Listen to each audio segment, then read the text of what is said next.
You should really dream big. Believe that you can change the world. We're not talking about being a niche player. We're not talking about being second source. We're talking about how do we lead the industry. AMD is totally committed to the data center. This is our space. This is where we lead. 3rd Gen Ryzen is aimed at leadership, true leadership. Performance, features, power. I think my dreams as CEO is to make us a great company. And it's really as simple as that.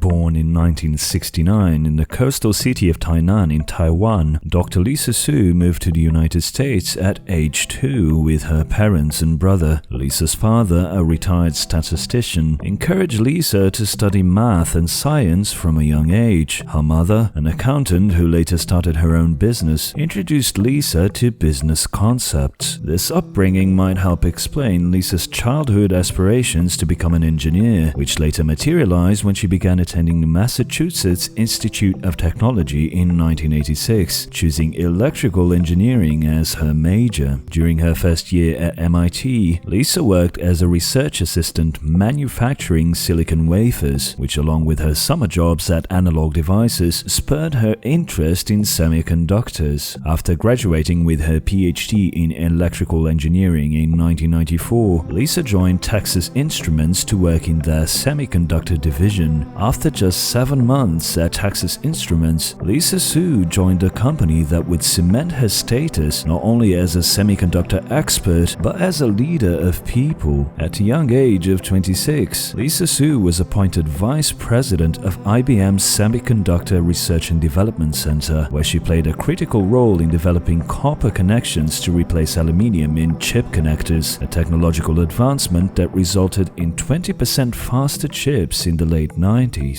Later, as head of IBM's Emerging Products division, Lisa led the creation of one of the most iconic chips ever used in a gaming product. Ken Katuragi, president of Sony, wanted to collaborate with Toshiba and IBM to create a games machine processor that was 1,000 times faster than anything else on the market. A challenging proposition which led Lisa Su to come up with a solution that might sound familiar. Instead of a single powerful processor, she proposed a multi-processor chip with 8 APUs. Lisa Su's team and partners brought to life the famous cell processor. The revolutionary concept of a bunch of separate processors to handle different tasks was marketed as the technology of the future, and the press fell in love with it. The developers, on the other hand, weren't so happy. The cell processor was incredibly hard to develop for. The initial lackluster performance of the PS3 allowed Microsoft to gain massive market share with their Xbox 360, which also used an IBM processor, although a much simpler chip than the cell. This wasn't to be the last time that Lisa Su crossed paths with Microsoft and Sony. In 2007, Lisa left IBM to join one of the oldest semiconductor companies in the world, Freescale, which specialized in embedded systems and network devices. At Freescale, Lisa realized that for embedded systems to progress in terms of performance, they would have to evolve to a new type of chip. Lisa Su proposed the Heterogeneous multi-core processor that would combine CPU cores with integrated graphics and other accelerators. In 2012, Lisa Su joined AMD as Senior Vice President and General Manager, and 2 years later she became AMD's first female CEO.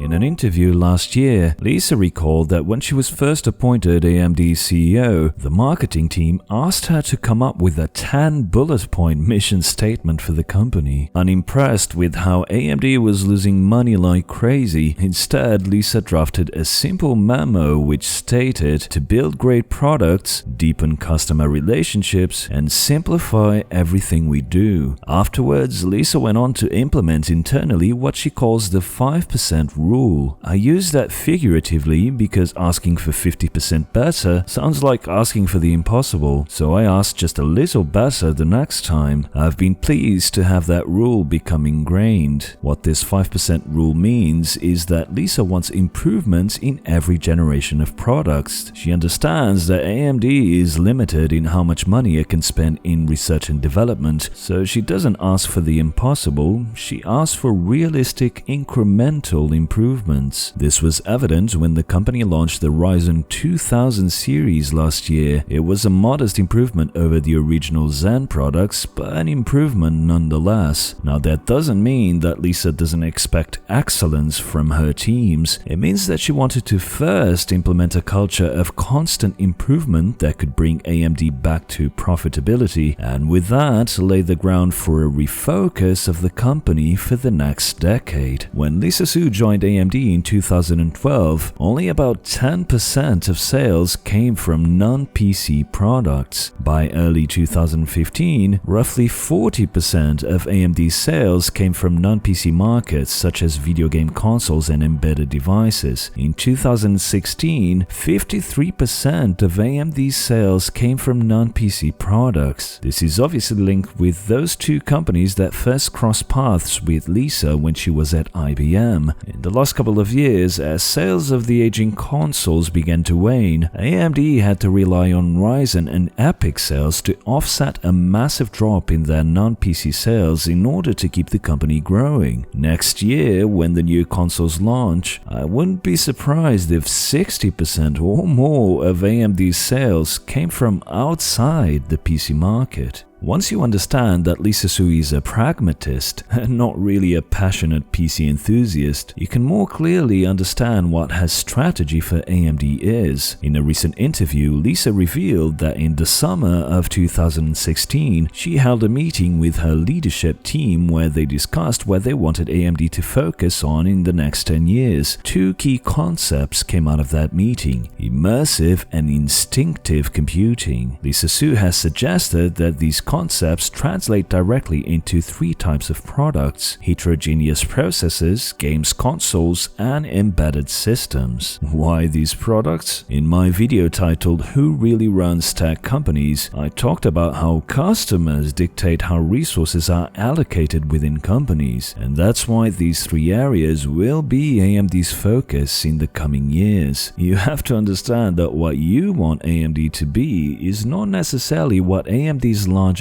customers want AMD to be. And who are AMD's largest customers? If you look at the footnotes of the company's latest financial report, you'll find the following. Our major customers, Sony and Microsoft, each accounted for more than 10% of our revenue for 2018. Sales to Sony and Microsoft consisted of products from our enterprise, embedded, and semi-custom segment. A loss of any of these customers would have a material adverse effect on our business.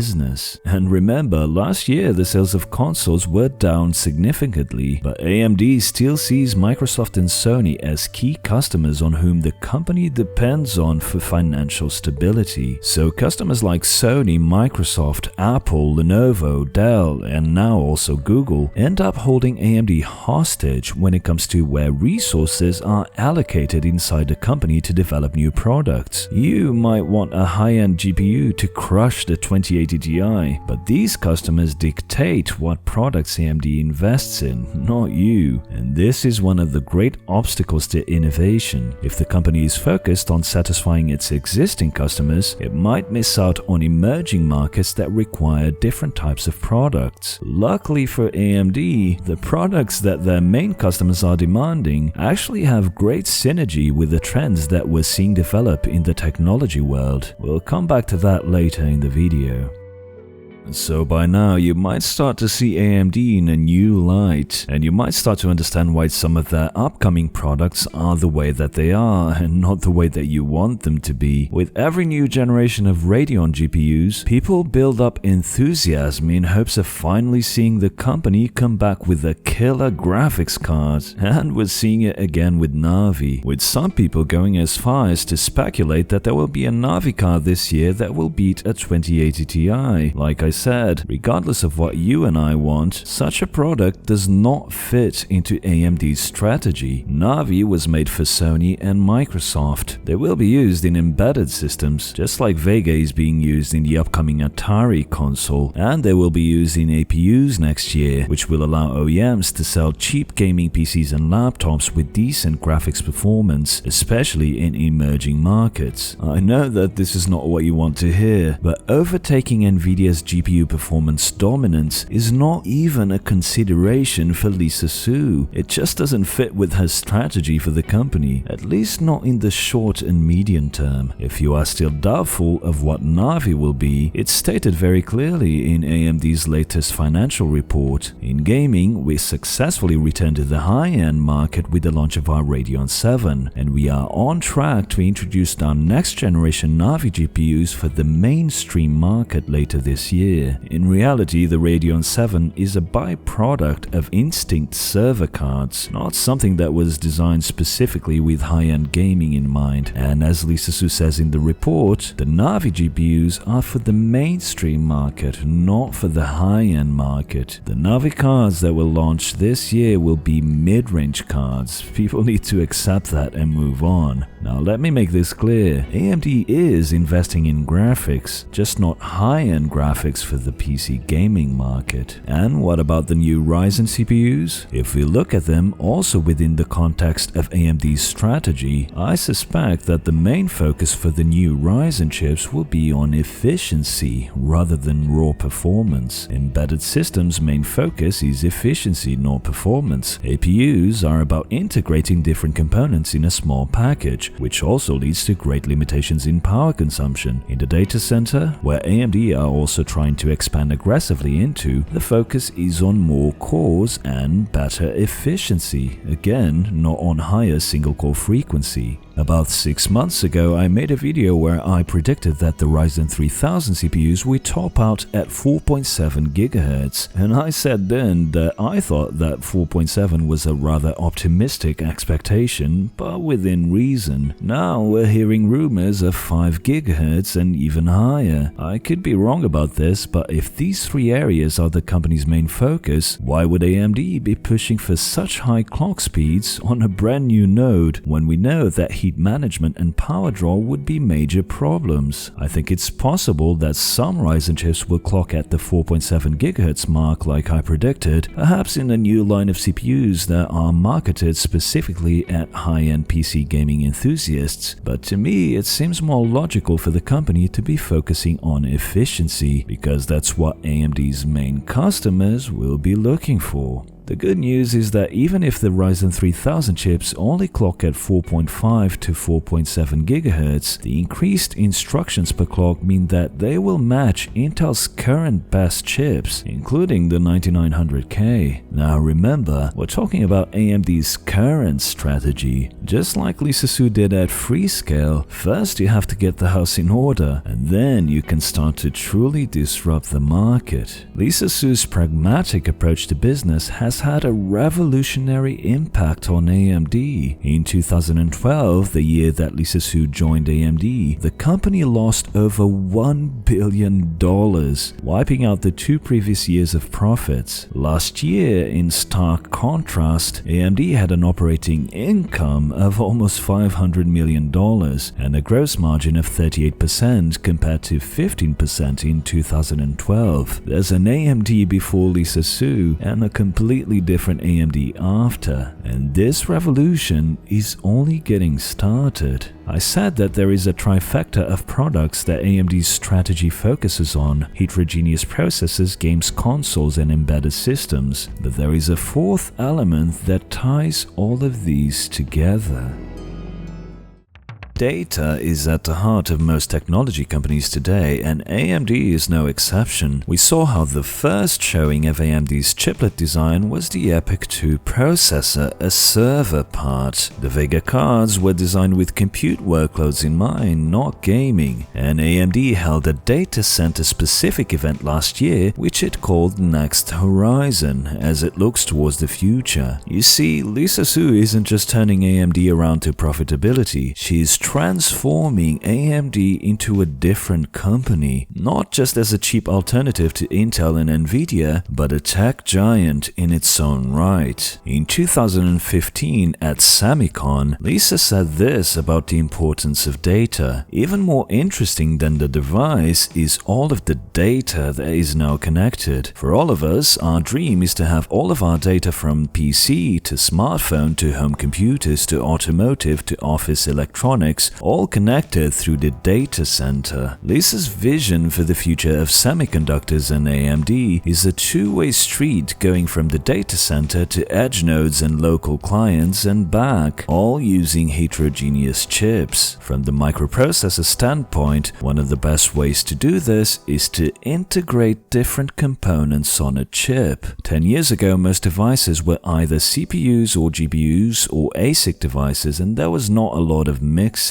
Lisa Su wants AMD to focus on data, not necessarily from the services perspective, like Google or Facebook, but from the hardware standpoint. Lisa Su wants AMD to be the hardware enablers for the data-centric lives that we're experiencing, both on a personal level and in business. Think about it. How many industries have been completely transformed by the cloud already, and how many more are still yet to be transformed? This is a huge opportunity for new software startups, which will need servers to run their disruptive applications on, edge nodes with cheap parts, and of course more efficient client devices to get users to adopt the new software. It doesn't really matter that Intel dominates the server market. The growth in the data center in the next 10 years will be tremendous, enough to give AMD massive financial growth even with just a few percentage points of market share. Half of the planet hasn't even been transformed by mobility and the data revolution, so you can see the absolutely massive potential for a company like AMD to grow in the age of data. Lisa Su has two different strategies for West and East. Here in the West, there's an increasing lack of trust in the big cloud players like Facebook and Google because of constant security breaches, which creates the opportunity for a new type of business for AMD, the hybrid cloud. This is a business model where some of the data is stored on the big cloud, for instance on something like Dropbox or AWS, but then sensitive data is stored on internal clouds, managed by businesses themselves. This means that even medium-sized companies have started building their own small-scale clouds, and they will need affordable and reliable server parts to do so. Intel charges a fortune for Xeons, and its reputation has been hit hard by the Spectre and Meltdown security issues, and here AMD has a massive opportunity for growth. It's not by accident that they proudly posted on their website how they haven't been affected by many of Intel's security fails. The EPYC CPUs aren't just for big superscalers like Amazon, Google or Facebook. Lisa Su wants these server chips available for a new wave of cloud computing managed by small and medium businesses, the hybrid cloud. In the East, namely China, the strategy seems to be a bit different. Here, AMD has already established partnerships with local players like Hygon to license their IP. Hygon is using EPYC SoCs rebranded as their own. If there's one place where the hunger for data will grow tremendously in the next decade, it's certainly China, and Lisa Su has already found a way to cement AMD's position in that market. Now, to set this plan in motion, you need financial stability, you need to keep your main customers happy, but you also need to keep up with technology advancements. If you saw my last video, then you already know what sort of advancements we will see when it comes to chip design. What's next in chip design? I think over the next several years, you will see in consumer applications both 2.5D and 3D stacking. So that's taking a processor and stacking graphics and memory on top of it. Lisa Su said this in 2015, so if you take into account how long these advancements take to materialize, we can expect Zen 3 next year to be a 2.5D package, and then Zen 4 in 2021 to be a fully 3D stacked design, with next generation memory and graphics on top of the processor, and not just for the data center, but for consumer parts as well. So if you are considering upgrading your CPU, do keep this in mind. behind. Now let's take a quick look in detail to each of these areas of focus for AMD.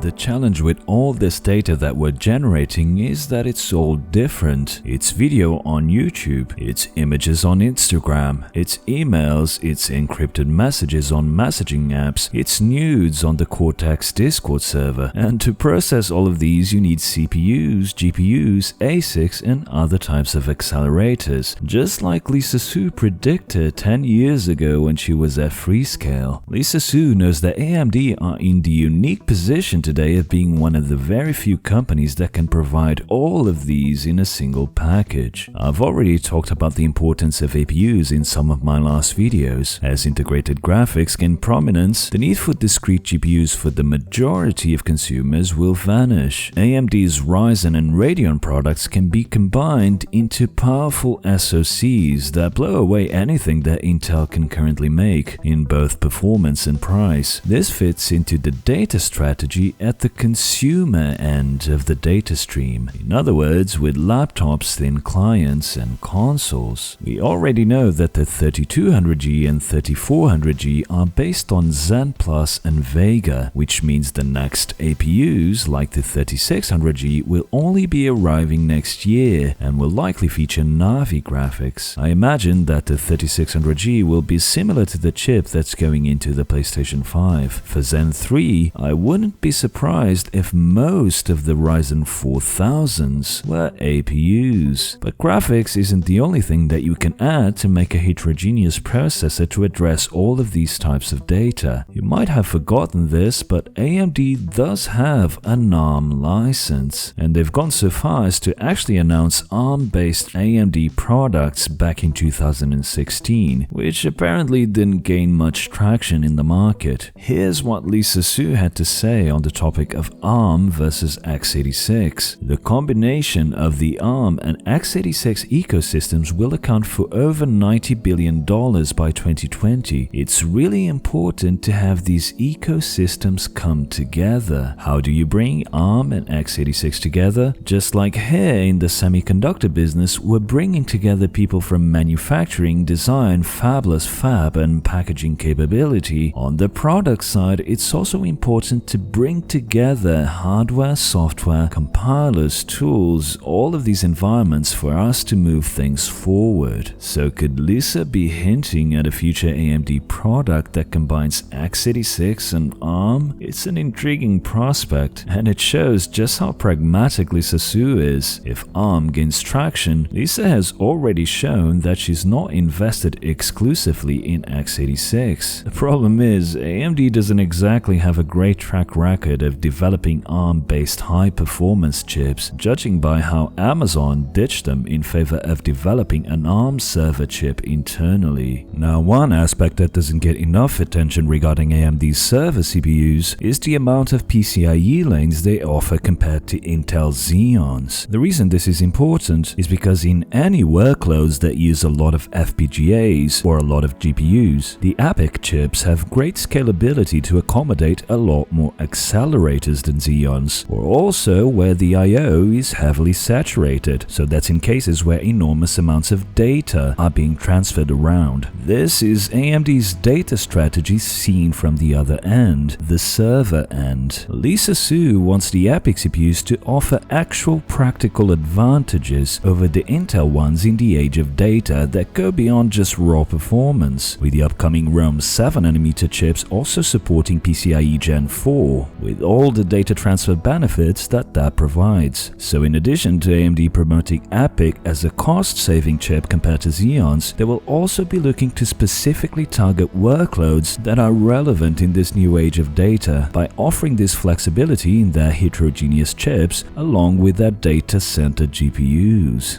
It's a brilliant plan.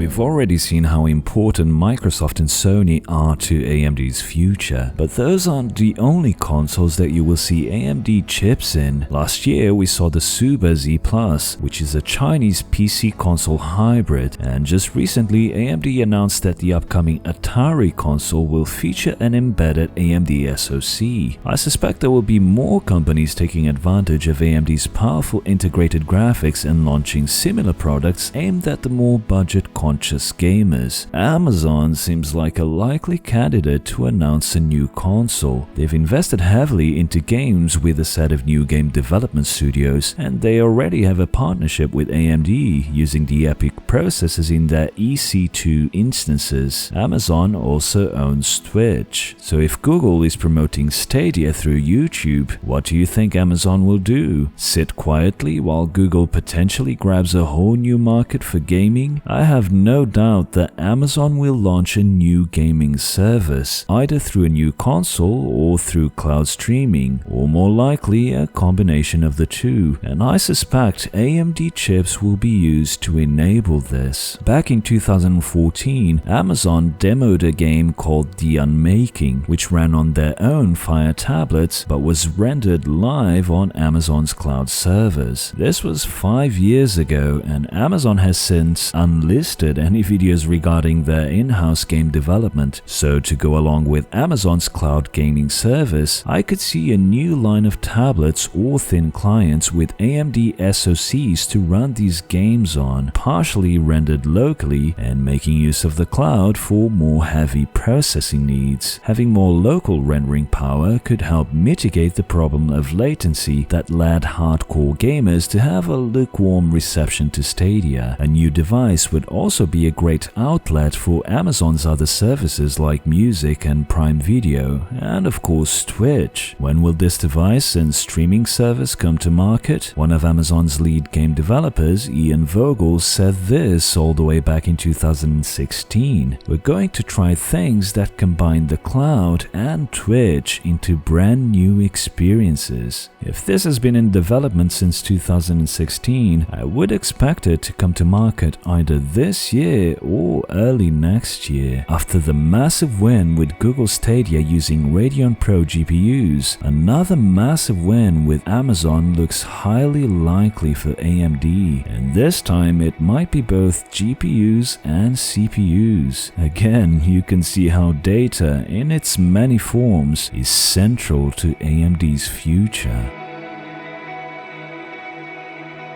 Now here, as you might have guessed, news aren't so great for us PC enthusiasts. AMD has given up on the PC enthusiast graphics leadership, and it's time we accept that. Nvidia's dominance is absolute, and in pretty much every segment now. The recently launched GTX 1650 is more expensive than the AMD equivalent, the RX 570, and generally performs worse, but you can be sure that it will outsell the 570 by 10 to 1. Just like the GTX 1050 Ti has been doing for a while. The Navi cards will come to market in the summer, and other than AMD hardcore fans and the more informed enthusiasts, the sad reality is that Navi won't sell all that well in the PC market. You might buy a Navi card and I might buy one, but the vast majority of gamers will buy Nvidia GPUs, even if they're more expensive and perform worse than their AMD counterparts. And you know what? As far as AMD is concerned, that's fine. The new AMD that Lisa Su is building has a completely different outlook on graphics. It used to be the case that AMD would make GPUs for us PC gamers and extend that technology into other byproducts like the data center or consoles. Now, PC gaming cards are the byproducts. The focus is on data center GPUs and Radeon Pro cards. So when you have that in mind, it seems to me that Navi will replace the Polaris cards and sell just about as much, while Arcturus will be designed for the data center and focus on compute performance to replace Vega. When AMD eventually finally launches a high-end PC gaming card, it will be in the same context that they launched the Radeon 7. It will be a high-end GPU, but still tier 2, or something that matches the 2080 Ti, but come to market by the time that Nvidia has the 3080 Ti already in shelves. The only way I could see AMD ever topping the gaming GPU performance charts again is if they're the first to solve the multi-chip approach without resorting to crossfire. In other words, if AMD can make a multi-chip GPU that games engines recognize as a single card. Unfortunately for AMD, I suspect that either Nvidia or Intel will get to this first, especially on the consumer market.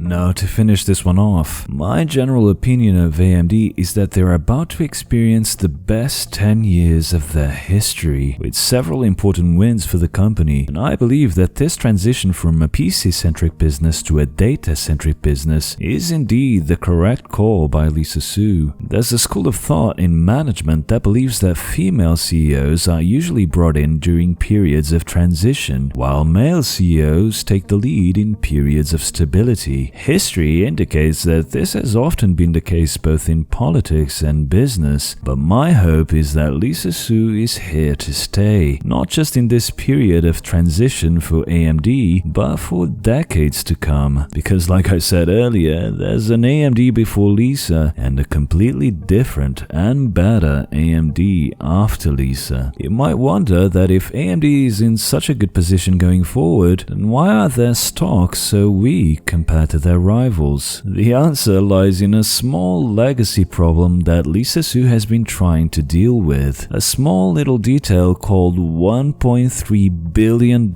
in debt. This absolutely gargantuan level of debt greatly limits how attractive AMD is to investors. However, when you look at the last 5 years, Lisa brought the debt down from $2.1 billion in 2014 to $1.3 billion last year, with schedule payments and commitments so far being honored by the company. In fact, I'd go as far to say that it's likely that next year AMD's debt will have come down to just over $500 million.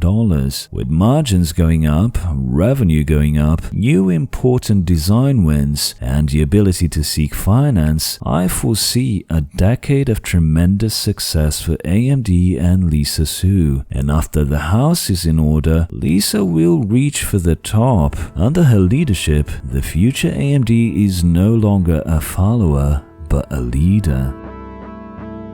As you've probably heard in many other channels, unlike with AMD, YouTubers' revenues have come down significantly, and I have my awesome patrons to thank for offsetting this loss with their continued support. It makes a world of difference. Consider joining them for just $1 per month and gain exclusive access to the Cortex Discord server, where you can talk directly with me and many other like-minded enthusiasts. If you can't contribute financially at this time, then please give this video a like and share it on social media, as that really helps. Thanks for watching, and until the next one.